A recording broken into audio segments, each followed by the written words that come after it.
aberta a Assembleia. Durante muitos anos a Assembleia ficou esquecida, muitos nem sabiam qual era a função do deputado estadual. Nós hoje fazemos um tour de 15 em 15 dias na quinta-feira, onde eu recebo os estudantes, os que querem conhecer os projetos e acompanhar um pouco da rotina do deputado dentro do gabinete e para levar demandas, sugestões. Então, é só se inscrever na minha rede social e para os protetores aí, né, para os amantes de animais. Não é fácil, é revoltante, conforme foi visto, só que se nós não fizermos, nós não nos unirmos, o cenário estaria muito pior, e eu acredito muito que a gente juntos aí vamos conseguir acabar com essa prática, tá bom? Um ótimo dia a todos, um bom final de semana.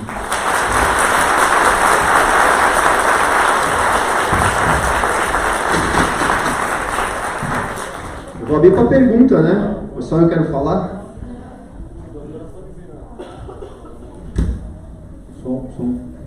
Bom, agora vamos abrir as perguntas.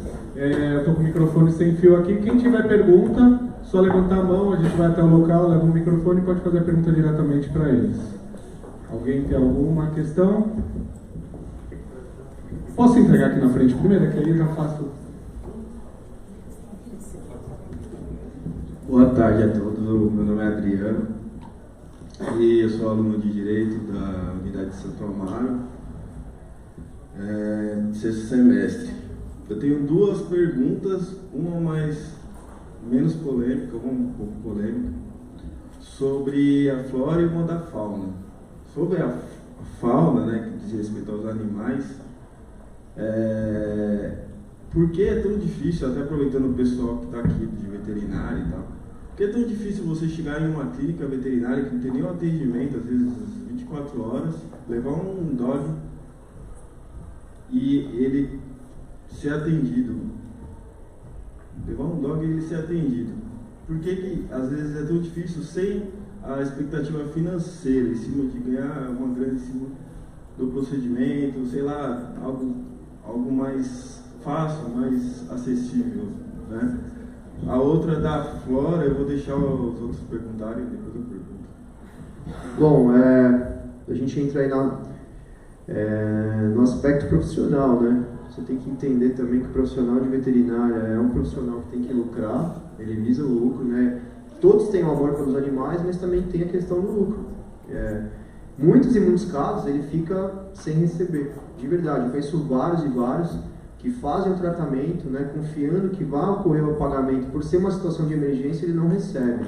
Então é difícil você mensurar, né, até onde vai a parte profissional e até onde vai o amor. E o hospital municipal? Então, o hospital, só te dar já um feedback, o hospital veterinário tem dois em São Paulo, na capital, tem um na Zona Norte e tem um na Zona Leste, aqui perto.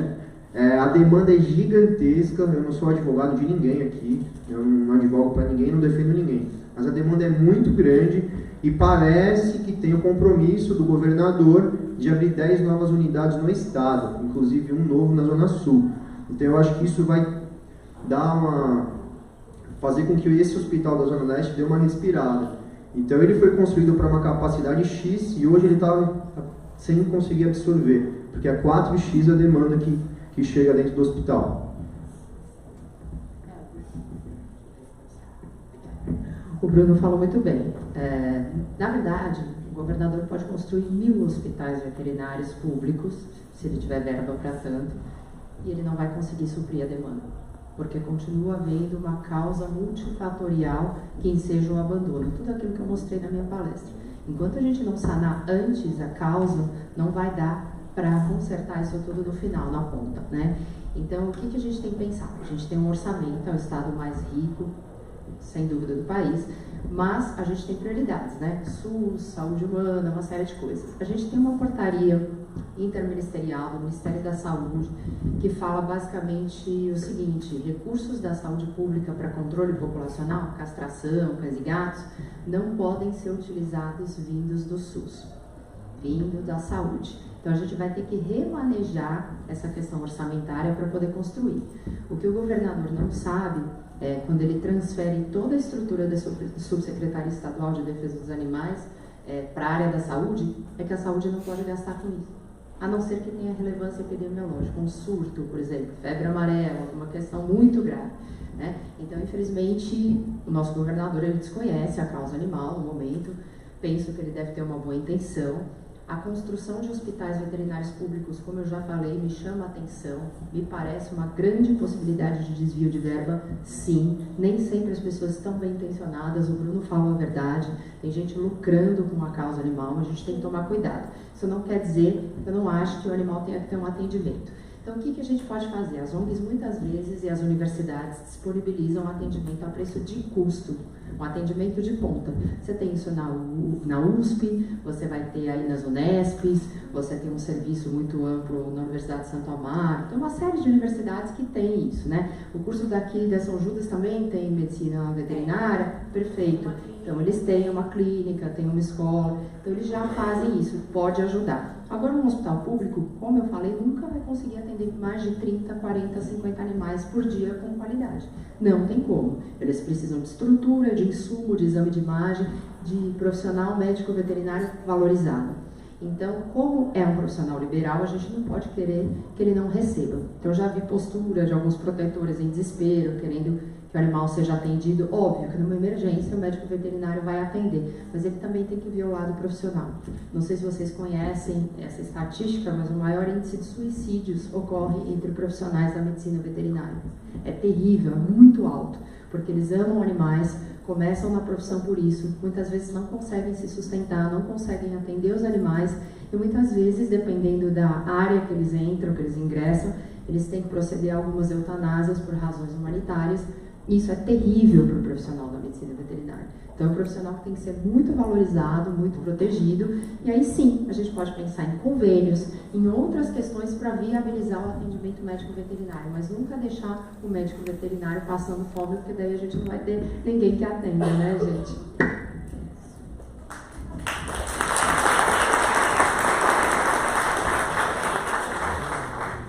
Boa tarde, eu sou a Tainara, eu estou no primeiro semestre de Direito na Vila Prudente.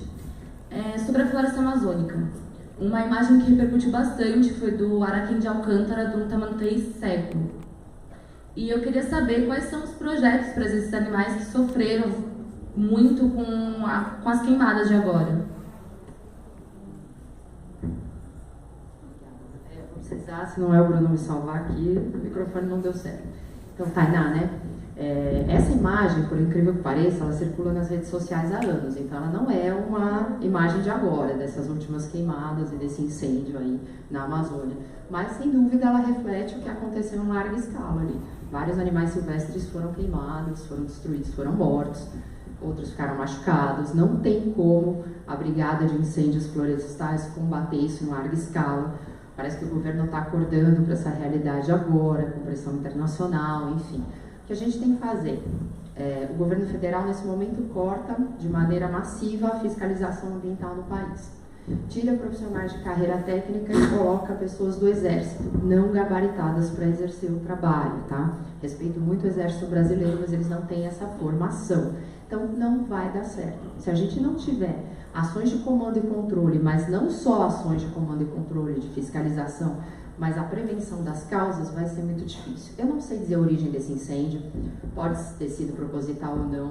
Geralmente, realmente é uma coisa que não é proposital, mas acaba se alastrando. Uma mera bituca de cigarro, uma fogueira, a gente tem lá atividade de garimpeiro, a gente tem indígenas, a gente tem pessoas que entram para explorar a floresta, extração de madeira ilegal, tudo isso pode dar origem ao incêndio, principalmente numa época de seca, tá? Então, o que a gente tem que ter? Ações preventivas, um plano de contingenciamento de fauna. Eu conversei com a Defesa Civil durante algum tempo sobre isso aqui em São Paulo. Nós não temos um plano de contingenciamento de fauna. Temos ONGs internacionais especializadas nisso que poderiam ajudar. Então, o que é isso? Basicamente, uma rota de fuga para esses animais. Em alguns casos, você consegue salvar alguns desses animais, sim. Incêndio é difícil, não é para amador combater, a gente não consegue, mas a gente precisa de um apoio governamental muito maior. Então, eu vi uma declaração do presidente da República de que ele vai colocar o Exército ali. O Exército sabe andar em área de mata, ele pode dar um apoio, inclusive, de equipamento aos brigadistas que têm condição de combater esse incêndio, mas vai ser paliativo, boa parte da floresta queimou, não tem jeito. O que a gente tem que fazer é impedir o que a gente chama de Amazônia ilegal, né? Então, extrativismo exagerado, extrativismo de madeira, minério de ferro, garimpo, tudo isso, muita gente no meio da floresta vai ocasionar incêndio a todo momento. Então, a gente tem que repensar a forma de explorar os nossos recursos naturais, tá certo? Não, e parece que o tema que era piada, eu acho que agora, pelo que foi falado ontem, estão começando a levar a sério. Eu acho que é isso, parar de briga. Tenho acompanhado muitas, né, discussões ideológicas. A discussão não vai ajudar nada, então nós temos que nos unir e, de fato, aí, lutar pela nossa floresta. Né? Não importa quem ocasionou, se foi X, Y, Z, não importa que partido estava antes ou que está agora, eu acho que a gente tem que lutar pelo propósito. Né? Discurso e briga não leva a nada. Então, eu acho que é por esse caminho também, né? A parte mais minha de opinião pessoal. Né? Acho que o presidente, conforme foi falado agora, parece que tomou um susto e caiu na real em relação à floresta. Então, espero que agora, de fato, a gente comece, né, a caminhar para que isso cesse. Né? Não adianta falar que isso já acontecia nos governos passados ou não resolveu agora. Então, o presente é o que importa e o futuro.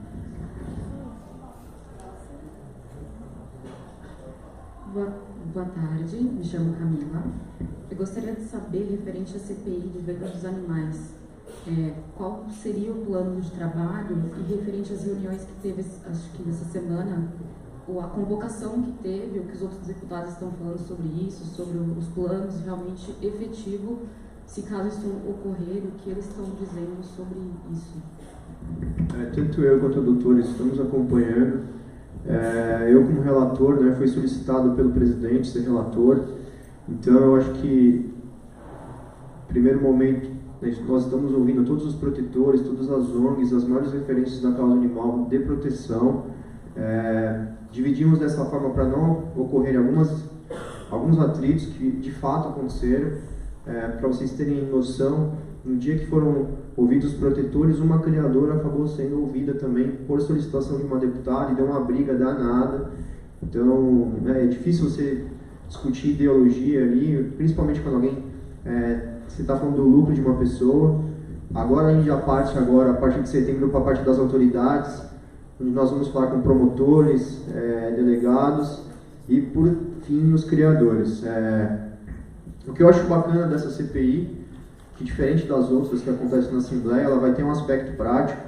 Conforme eu disse para vocês, nós temos levantamento de mais de 80 locais de criação de animal de uma forma de maus tratos, e nós vamos dar essa resposta aí que a população tanto espera. Indo para o final dela, já para te adiantar, eu como relator tenho que apresentar um relatório, e contrário a todos os outros deputados, eu vou apresentar um relatório pela proibição. Então, provavelmente esse relatório vai ser recusado pela comissão, e aí, a partir desse relatório, eu farei uma indicação para Brasília para que seja elaborada uma lei, para que seja vedada a comercialização de animais, tanto fisicamente quanto também em sites e outras plataformas digitais. Então, eu acho que é isso. Nós estamos colhendo várias informações, e eu acho que a doutora pode falar também que tem acompanhado. Pois é, uma CPI, né, na Casa Legislativa Estadual, ela tem uma previsão inicial de 90 dias, pode ser estendida, enfim, depende do rumo dos trabalhos. Você perguntou de plano de trabalho, né? Com certeza o deputado conhece melhor o plano de trabalho do que eu, mas basicamente a função de uma CPI também, além das sanções, dos relatórios propositivos, de sugestão de projeto de lei e tudo isso, além de ter poder de polícia em caso de alguma infração legal apurada no meio dessa atividade, por exemplo, o crime de maus tratos, ela tem a função de chamar a atenção da sociedade para um problema muito sério. E a questão dos canis e gatis é muito séria, gente. A gente não está querendo nivelar a criadora, a gente está discutindo a atividade. Muitos de nós tivemos animais de raça ou não de raça, alguns adotados, outros adquiridos, mas é momento de repensar. Né? É muito difícil você estabelecer uma restrição total ao comércio. O Bruno sabe dessa dificuldade, mas ele está tentando encampar porque ele acredita nisso. É de competência legislativa federal também, então a gente precisa mandar para lá para que os deputados federais tomem isso à frente. Mas a verdade é que nós não fiscalizamos esse tipo de atividade, ninguém fiscaliza. Então, todo canil ou gatil tem uma legislação específica na sua cidade ou no estado onde ele está alocado. E aí, em algumas cidades, você tem aí a necessidade de cumprimento de alguns quesitos, de obtenção de alvará. Mas o que diz o Conselho Federal de Medicina Veterinária? Ele diz que todo canil ou gatil tem que ter um responsável técnico, e só pode ser um médico veterinário. Isso é importantíssimo, porque um profissional sério jamais vai ser responsável técnico, que a gente chama de RT, do local, se ele não tiver consciência de que os animais estão muito bem tratados. Então, quem deveria fiscalizar isso é o Conselho Federal de Medicina Veterinária. Fica aí a sugestão de mandar também um ofício para eles, para realmente reiterar muito mais essa fiscalização. Existem aí órgãos regionais, o Conselho Federal e dos regionais também, né, porque tem o CFMV, o órgão nacional, e os regionais, os estados, para fazer esse tipo de fiscalização, mas são pouquíssimos funcionários, então não dão conta de acompanhar a quantidade de animais que é gerada nesse comércio. É um comércio difícil, um comércio infeliz, eu acho que a gente tem que repensar a estrutura dele e, basicamente, a gente está aqui fazendo movimentos contrários a esse tipo de comércio, a gente tem que ter em vista que o comércio acaba quando você para de comprar, né? Tráfico de animais silvestres, idem. Se a gente parar de consumir esses animais, e eu falei da campanha Silvestre Não é Pet, não vai ter mais gente traficando. Então depende muito mais de nós, que somos consumidores finais, muitas vezes, desses animais, né? Evitarmos esse tipo de aquisição, entendermos que o animal não é objeto e que a gente tem milhões de animais para poder aí adotar. Você não precisa, se for o caso, tirar um animal da rua, muitos de nós já fizemos isso durante a vida, mas você pode ir até uma ONG que está super lotada, ver um perfil de animal que se adeque à sua situação, né? Então tem pessoas que preferem animais mais velhos, que é o meu caso, porque eles sempre ficam preteridos e tal, jogados de canto. Alguns animais especiais, deficientes, podem ser adotados. Um animal de 3 patas faz tudo, gente. Ele tem toda a condição de viver plenamente bem. Então, às vezes, é uma questão de olhar, de preconceito. Se a gente quebra esses paradigmas, o animal só faz a gente feliz. Então, é isso que a gente tem que ter em mente. Deixa eu só fazer uma pesquisa rápida agora, que inclusive eu levo lá para a nossa experiência das quintas-feiras da Assembleia e converso com os outros deputados e passo essa posição, inclusive está gravando aí. Grava aí, Pedro. Grava aí. Com relação à venda, né, nós estamos discutindo quem é a favor aí que se continue com a venda de animais. Quem é a favor da venda de animais, levanta a mão, por favor. Uma pessoa. E quem quer contra, levanta só para dar o volume. Legal. Isso é importante. Nas palestras que eu faço, eu levo esse feedback para os deputados. O deputado nada mais é que o representante do povo. Então, além de eu ter minha opinião pessoal, eu tenho que representar vocês. Então, se vocês são contra, por que eu vou falar que tem que regulamentar? Então, seria ilógico. Então, eu como representante, né, das pessoas, do cidadão, é essa posição que nós vamos seguir até o final. Tá bom? Próxima pergunta. Boa tarde. Eu sou aluna do 7º semestre de Direito da São Judas mesmo. A minha pergunta é referente ao projeto de lei do deputado Ricardo Izar. Eu gostaria de saber a opinião dos dois. Quais implicações vocês acreditam que esse projeto de lei, que provavelmente vai se tornar uma lei, já foi aprovado, né?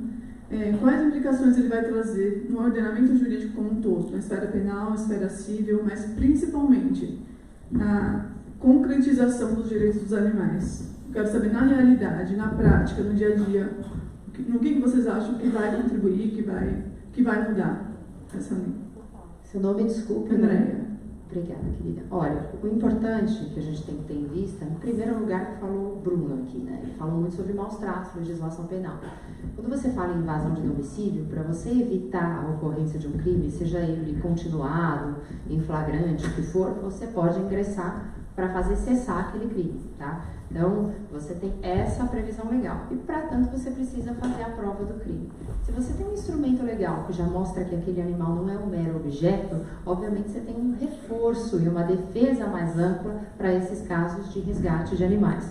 Mas sempre com os cuidados que ele falou. Testemunha, autoridade policial sempre que possível, enfim, tudo muito bem registrado. Em segundo lugar, Isso não vai mexer diretamente, por exemplo, com o agronegócio, mas vai haver uma mudança de conceito. Por que não vai mexer com o agronegócio? O animal agropecuário foi excetuado dessa proteção legal, porque basicamente a gente vive de commodity, extração de minério de ferro, comércio e indústria no Brasil. Né? A gente tem poucos produtos de valor agregado, tecnologia, sêmen sexado, questão de genética, tudo isso que a gente poderia exportar e também consumir aqui. Existem boas empresas, mas não existe um incentivo fiscal, por exemplo, para elas. E aí, o que eu devo dizer para você? Isso vai alterar a esfera penal, vai te dar uma defesa mais ampla, vai ser mais fácil você tratar num tribunal da defesa de qualquer direito dos animais quando você diz que ele não é mais um objeto, que ele é sujeito de direitos, como eu falei na minha palestra. Então fica mais fácil, você pleiteia sem ter que fazer uma construção jurisprudencial muito grande, uma construção, uma tese, né? Nós advogados temos que nos desdobrar para chegar a um ponto de dizer que o animal tem direitos, além dos direitos de proteção contra o crime no Brasil, tá? O crime de maus tratos. Isso vai ficar mais fácil. E como eu disse para você, um bom advogado faz de um limão uma limonada. Então, se você tem um documento legal que diz que o animal não é mais objeto, essa mudança conceitual, com o tempo, pode ser elastecida para outras espécies, outros grupos de animais que não estão contemplados nessa lei. Eu acho um grande avanço. Há pessoas que criticam esse projeto porque entendem que você teria que ter, digamos assim, a libertação de todos os animais, nenhum deles deveria ser mais objeto. Concordo com esse entendimento. Em 2015, a OAB foi convidada pelo deputado Ricardo Izar, todas as comissões de defesa animal do Brasil, para comparecerem à Câmara Federal em Brasília. O nosso relatório foi aceito como substitutivo pelo presidente da Comissão do Meio Ambiente da época, o deputado Arnaldo Jordi, e nós inserimos o caráter anti-especista no projeto. O que é especismo, gente? Especismo é atribuir valores diferenciados a espécies diferentes.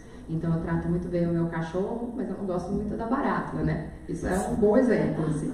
Então, a gente tem que ver que para um projeto de proteção animal funcionar, na base, ele não pode ser especista. Ele tem que considerar todos os animais no mesmo patamar jurídico. A gente sabia que num país de agronegócio isso não ia passar, mas já é um grande instrumento, eu considero um grande avanço. E o grande exemplo disso é, por exemplo, a questão da abolição da escravatura no Brasil. Nós não conseguimos isso do dia para a noite. Não foi uma lei que resolveu isso e libertou os escravos do dia para a noite. Lembrando que eles eram considerados objetos, tal como o animal hoje. Né? Nenhuma das condições é aceita hoje em dia, obviamente. Né? Você fala de seres humanos, livres em toda a sua capacidade, e os animais também têm direito à sua liberdade, de acordo com a sua espécie e a sua característica. Então, a gente conseguiu primeiro, 20 ou 30 anos antes, a lei do ventre livre, né, que deixava os filhos de algumas escravas já nascerem alforriados, livres de qualquer questão de controle, enfim, não sendo mais propriedade. Hoje é exatamente o que acontece com o animal. A gente vai conseguir fazer uma construção jurisprudencial. Depois de anos, ali há muitos anos atrás, a gente teve a abolição da escravatura. Então é assim, as boas conquistas não são feitas do dia para a noite, elas demandam muito trabalho. E por isso eu acho um bom projeto de lei.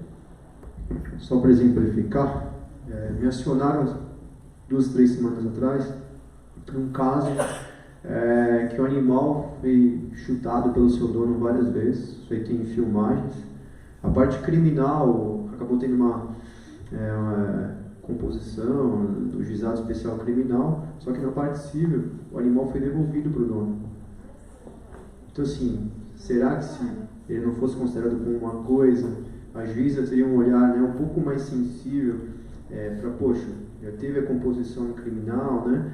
E a parte civil, ele é um sujeito de direitos, ele deve voltar para esse autor que desferiu esses chutes. Então eu acho que é uma evolução, não é o essencial ainda, tem muita coisa para melhorar. Inclusive o Ricardo é um grande parceiro nosso e com certeza ele vai estar agora também conosco nesse projeto nosso aí, nesse movimento da cadeia para os maus tratos, que eu acho que também vai ajudar bastante para nós, né, que somos operadores do direito, para quem lida com a proteção animal. Mas é isso, é uma evolução, né? Até pouco tempo atrás era normal para cachorro, hoje em dia isso aí já mudou, então eu acho que é lento, mas os avanços estão vindo. Bom, próximo. Boa tarde, meu nome é Jonatas. Eu gostaria de fazer uma pergunta, um pouco, acho que mais complexa. Referente, não seria mais fácil ter uma delegacia específica referente aos crimes de animais, não uma delegacia digital, como o Dr. Bruno citou ali, e sim uma delegacia física, com que tenha, não um SIG, né, uma seccional, que você acaba invadindo outras áreas, e sim um SIG mais especializado por conta de que você abrange as áreas e tem uma área livre referente a isso. E também querendo uma lei mais positiva, direta ali, que não dê um duplo sentido, como as leis que nós temos, né, um duplo sentido, e sim um sentido único que possa sancionar melhor esses crimes referentes aos maus tratos. Tá, primeiro, em relação à sua pergunta acerca das delegacias, aqui na cidade de São Paulo você tem uma delegacia temática, por assim dizer, né, que abarca os crimes contra animais, ali no DPPC, na Avenida São João, e toda a competência temática em relação ao maus-tratos encaminhada. No entanto, existem algumas portarias internas, algumas resoluções da Polícia Civil, mas é fato que pela lei nenhuma delegacia pode se recusar a apurar um crime de maus-tratos. Então, se você não fizer a denúncia pela internet, se você preferir uma delegacia próxima à sua região ou à ocorrência do local do crime, você tem todo o direito de ter esse crime apurado, tá? O que acontece é que alguns delegados, por instruções normativas internas, entendem que tem que remeter isso à delegacia especializada temática. Existe um grande problema aí. Primeiro, ele não pode se recusar, mas eu também entendo o delegado que eventualmente fale isso, não é se imiscuir de fazer o que ele tem que fazer, que é o dever legal dele. Mas às vezes ele não tem aparato nenhum para apurar aquele crime. Né? Depende muito da boa vontade, né, Bruno? Mas às vezes ele não tem um médico veterinário, não tem uma ONG que possa ajudá-lo, e aí o Estado está falhando muito no seu dever legal. Deveria existir um órgão regulador que chancelasse os laudos médico-veterinários sobre maus-tratos, tá? A gente tem, por exemplo, o Instituto de Criminalística aqui em São Paulo, que lauda uma série de outras questões periciais, e da mesma maneira, para haver um meio de prova válido no processo do crime de maus-tratos, você precisaria da chancela de um órgão. E isso não existe. Então você vai ter um laudo de um médico veterinário particular que pode ser contraposto por um advogado e também por um outro laudo de interesse da outra parte. Existe a questão aqui que a doutora perguntou também antes, né, de você falar o que vai acontecer com a mudança dessa lei. Existe a possibilidade, o animal como objeto, sim, de você devolvê-lo. Ele está com um depositário fiel no curso do processo de maus-tratos e de repente você tem que devolvê-lo porque ele é considerado mera propriedade, ainda que haja uma legislação que vá no sentido contrário. Então, o direito civil está em descompasso com a lei penal e a lei penal, por sua vez, também não tem uma sanção que possa resultar, como diz o Bruno, em cadeia para quem maltrata o animal. É muito raro isso acontecer. Mas a gente tem uma lei em São Paulo desconhecida, e aí eu estou alongando o assunto porque é importante vocês saberem, de 2016, que diz que em caso de maus tratos comprovados, ela não fala em condenação, tá? Não precisa haver o trânsito em julgado. O autor que comprovadamente tenha efetivado os maus tratos contra um animal, ele perde o direito de ter a guarda de um animal por 5 anos da data da ocorrência de maus tratos, tá bom? Seja o próprio animal ou seja outro animal. E eu não vejo essa lei estadual sendo utilizada aqui para poder fazer as pessoas que maltrataram perderem a guarda, seja do animal maltratado ou de outro. Essa lei é válida, ela é sancionada na época pelo governador Geraldo Alckmin. Então, a gente tem que fazer valer, né? Porque eu vejo a juiz que desconhece a lei muitas vezes, e aí também uma falha nossa de divulgação, aí, porque são leis recentes, mandando devolver o animal para o explorador. Isso é revoltante. Até a própria Luísa Mel, ela fala, eu não vou ficar como depositária fiel, eu quero a guarda. Por quê? Se ela é nomeada depositária fiel, ela tem que seguir o curso do processo. Se o juiz mandar devolver, ela tem que devolver, porque o animal é um mero objeto. Então muda no sentido do que a doutora falou. A delegacia especializada existe em pouquíssimas cidades do interior, mas ela tem um problema de estrutura. Primeiro, a Polícia Civil está contratando pouquíssima gente atualmente. Você tem o quê? Uns 17 mil agentes do Estado, assim, isso não dá conta de apurar todos os crimes que você tem que apurar. Segundo, maus tratos por alguns policiais, algumas pessoas um pouco mais desatualizadas, mais das antigas, ainda é visto como contravenção. E há muito tempo deixou de ser.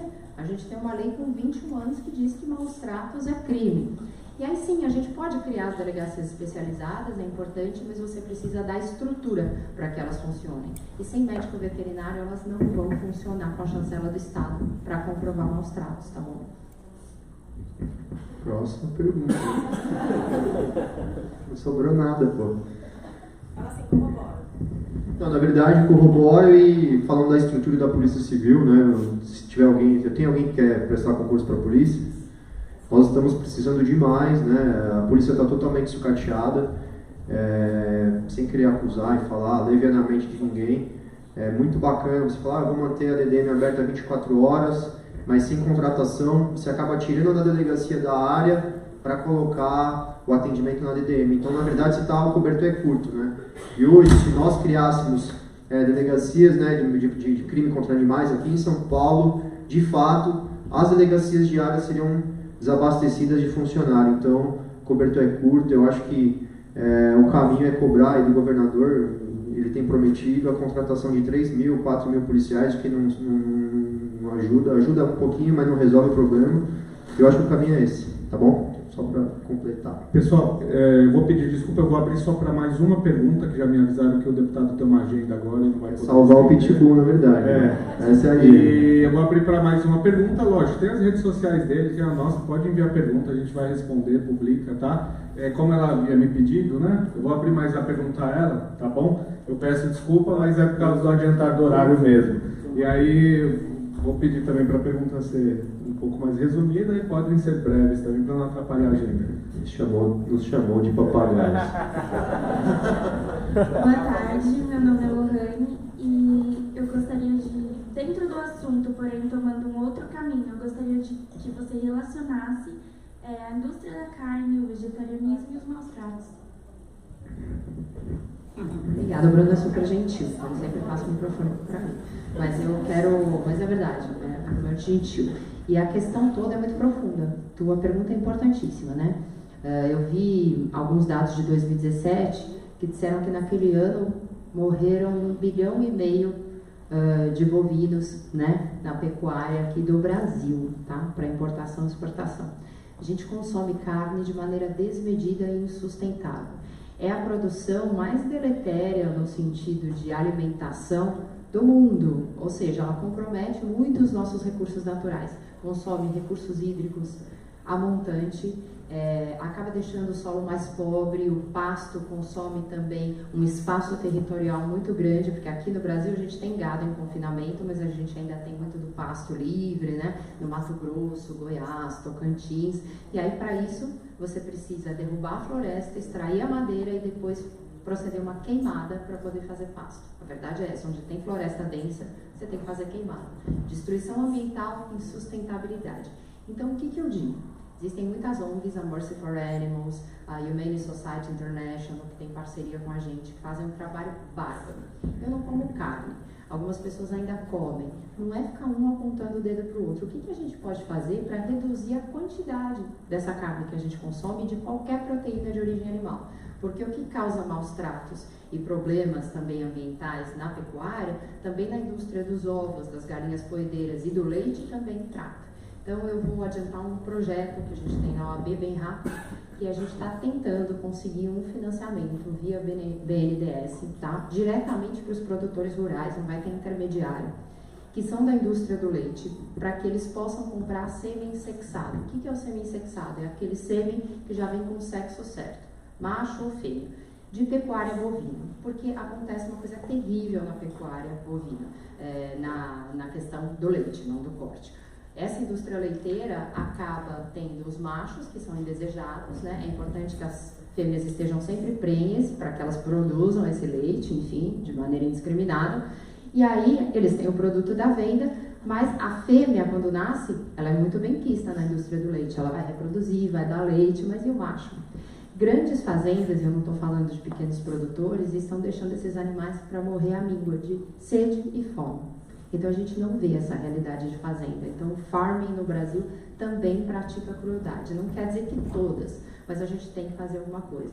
E se a gente vende, por exemplo, semi-sexado, você tem grandes empresas, uma em Uberaba, outra em Indaiatuba, aqui em São Paulo, que fazem essa venda de maneira muito correta e ética, eles já implanta isso na vaquinha, né, já através de uma inseminação artificial. Você não consegue, nesse momento, acabar com a indústria do leite ou da carne, mas você tem um desvio padrão de nascimento de machos muito menor. E se não nasce, não sofre e não morre. E é isso que a gente quer, usar a tecnologia contra a crueldade animal. Então, eu acho que a gente tem que pensar num reducionismo, né? Então, se eu ainda consumo carne e eu não tenho uma visão vegana, o veganismo é muito interessante porque ele te coloca de maneira ética frente à sociedade para não explorar nenhuma forma de vida, né, animal. E aí não estou falando, obviamente, de vegetais, senão a gente vai ficar sem comer, né, gente? Mas, assim, a questão do animal. Então, eu não exploro, eu não uso demais, na verdade, a questão toda do veganismo é abolir o sofrimento do animal. E aí, se você ainda não é vegana, se está em transição, se gostaria de ser, o reducionismo pode te ajudar. Tem gente que critica o reducionismo, fala, não, você está só fazendo a mesma coisa de regulamentar a questão da criação, sabe? Você está reforçando. Mas, atualmente, a gente não pode prescindir da figura do reducionismo. Ele ajuda muito. Se você deixar de consumir carne 1 ou 2 vezes por semana, você já reduz o consumo hídrico no planeta em 20% de água potável. Então, você está fazendo bem. É importante, é muito possível passar 1 ou 2 dias sem carne, sem nada de origem animal. Aí eu estou falando de ovo, leite, tá certo? Porque tudo é o mesmo sistema de produção. Tem crueldade envolvida, não tem como, porque o animal não gosta de ficar ali e ser abatido, obviamente, né? Nem as galinhas poedeiras de ficarem em pequenas gaiolas, tendo ovos e ovos sem poder se mexer a maior parte da vida. É isso que acontece com as galinhas poedeiras para a gente ter ovos. Então, é importante a gente praticar, sim, o reducionismo. Eu defendo o reducionismo. Eu já não preciso dele porque eu não consumo carne. Não sou vegana ainda. O vegano não come absolutamente nada de origem animal, mas estou em transição. E eu acho que é uma escolha extremamente sábia e que mostra uma evolução pessoal muito grande. E da nossa parte, dentro da Assembleia, em breve nós vamos estar nos deparando sobre o tema também, que era o projeto do Feliciano. Tem a proposta agora de desarquivar esse projeto que foi arquivado. Nós vamos estar nos debruçando também. Temos feito algumas ações também de transporte de animais, né, Diego, e algumas vendas irregulares pelo interior de porcos em praça pública, de alguns criadores de aves também de forma irregular. Então, também da nossa parte, vocês podem esperar que não é só o cachorro, o gato, é os animais como um todo. Tá bom? E obrigado a todos, um ótimo final de semana e até a próxima.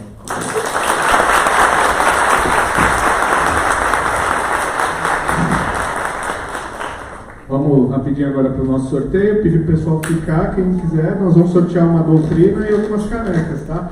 Pode acender a luz geral, por favor? Isso. Vou fazer a entrega dos certificados também aqui para os palestrantes. Vou pedir então para o Anderson, para o Oliveira, fazer a entrega do certificado para a doutora Maíra. Por favor, você pode tirar uma foto. Então, a entrega do certificado aí pelo Oliveira para a doutora Maíra Vélez. Salva de palmas, por favor.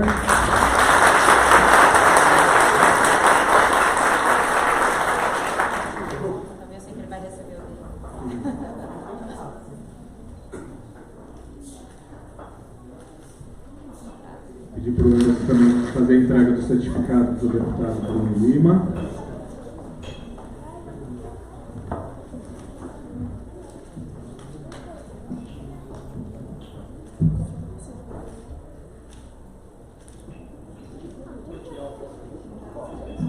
Tiago, você me dá uma força aqui para fazer o sorteio. Já que você tem um recado para o pessoal da São Judas também. Pessoal da São Judas, atenção, um recadinho rápido da Jaque aí para vocês. Tudo bem, gente? Bom dia. Quem aqui estuda à noite na São Judas? Eu queria fazer um convite para vocês, dia 2, no auditório ali da EBRAD. Em parceria com a Subprefeitura da Moca, a gente estará realizando uma reunião sobre a lei do PSIL, porque tem muita gente reclamando sobre os bares aqui do trote, aqui ao lado. É aberto ao público, aberto aos comerciantes. Não vale horas complementares, é apenas para quem quer participar mesmo. Então, dia 2 às 19 horas, ali no auditório da EBRAD. Quem não sabe onde fica, é só nos corredores do elevador, olhar aquela faixa roxa e seguir ao infinito e ao além lá do outro lado. Tá, vai estar participando o subprefeito, a comissão do prefeito Bruno Covas também. E todos os comerciantes, os alunos, quem tiver dúvidas, eu gostaria de estender um convite a vocês, tá? Então vamos lá para os sorteios, lembrando que são 10 canecas e uma doutrina. Eu vou pedir para cada um dos palestrantes cantar um número, a gente chama aqui de 1 a 107. Número 17. Bruna Alves Brageroli. Aê, Bruna.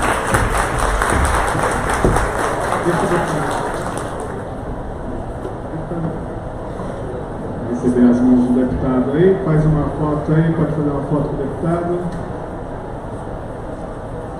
Doutora Maíra, mais um número.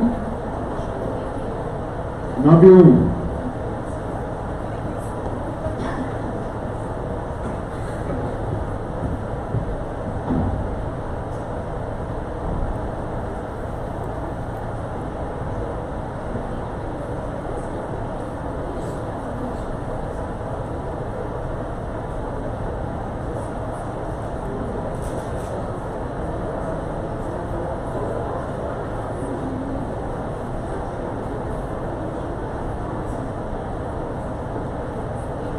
Canta outro, doutora.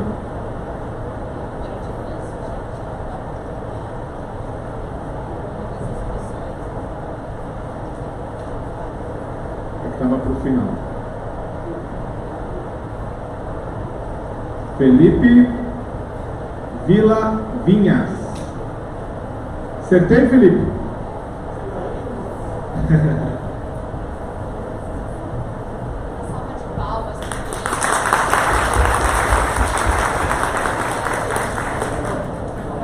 Pode falar outro número, doutor. Número 33.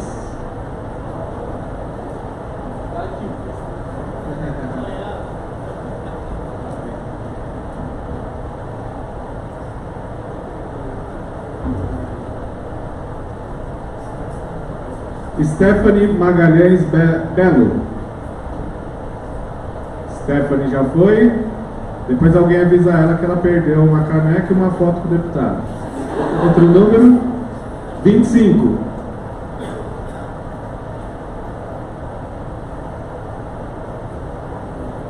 Daniela Bosso. Acho que ela estava junto com a Stephanie e foi embora. Número 13. Beatriz Cristina da Silva Gouveia. Boa.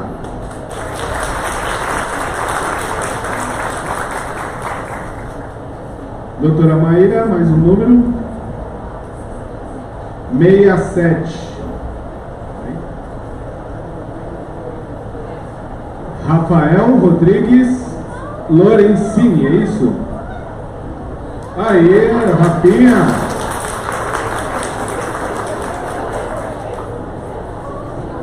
Deputado, o número.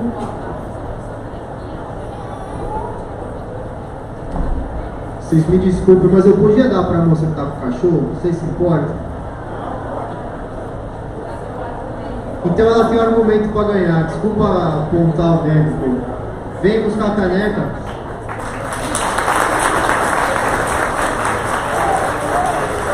Ó, da próxima praga os seus cães e seus gatos.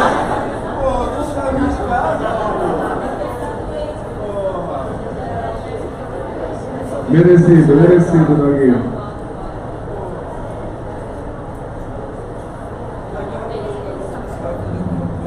Doutora Maíra. Doutora Maíra.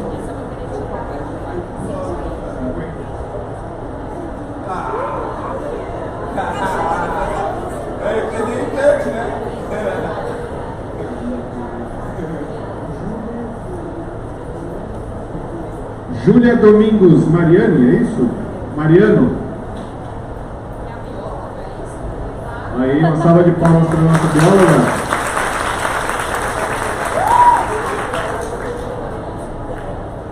Mais um número, deputado. 47. Jennifer Garcia. Aí, a Jennifer está aí.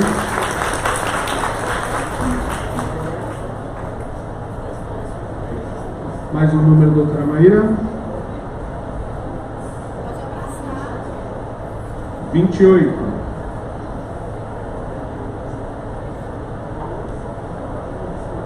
Denise Tavares de Santana. Boa.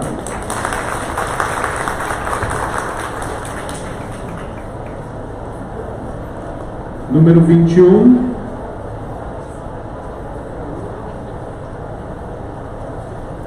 Camila Suruag Batista Brandão.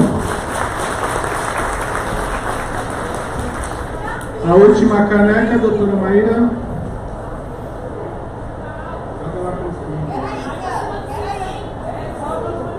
101. Vamos ao final.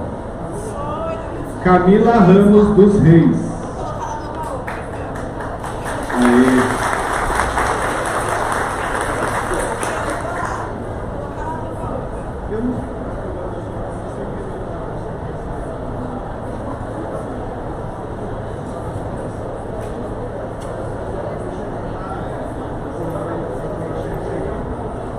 E agora o último sorteio, a doutrina aqui do professor Fernando Capês, de processo penal.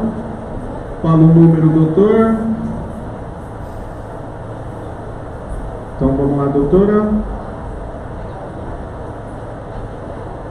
Número 81.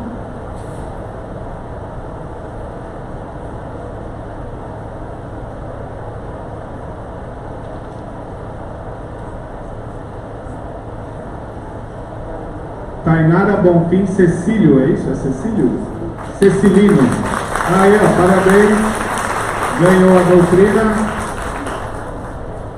Pessoal, lembrando que os certificados nós vamos enviar por e-mail de vocês que está aqui em até 15 dias. Com certeza o Ale aí vai se esforçar, né, Ale, para mandar bem antes disso. Mas a gente tem um prazinho aí até 15, caso dê algum errinho. Agradeço a todos. Ah, lembrando, recadinho. Segunda-feira estaremos ao vivo no Facebook da comissão. Dia 5 de outubro temos palestra aqui novamente, tá? Com 2 delegados de polícia aí também, falando sobre a carreira policial, tá? Da carreira do delegado de polícia. E no dia 7 de outubro, cai numa segunda-feira, todos estão convidados para vir ver o professor Luiz Flávio Gomes, que vai estar aqui também com a comissão, tá bom? Vamos falar de Lava Jato, falar de lei do abuso de autoridade e tudo mais. Bom final de semana, obrigado a todo mundo aí.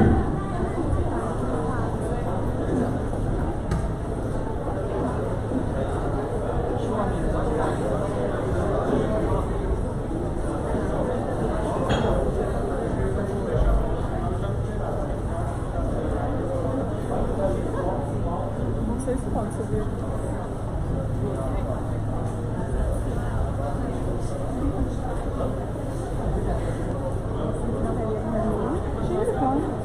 Se eu conseguir, né? Porque muita gente ainda não pode fazer isso.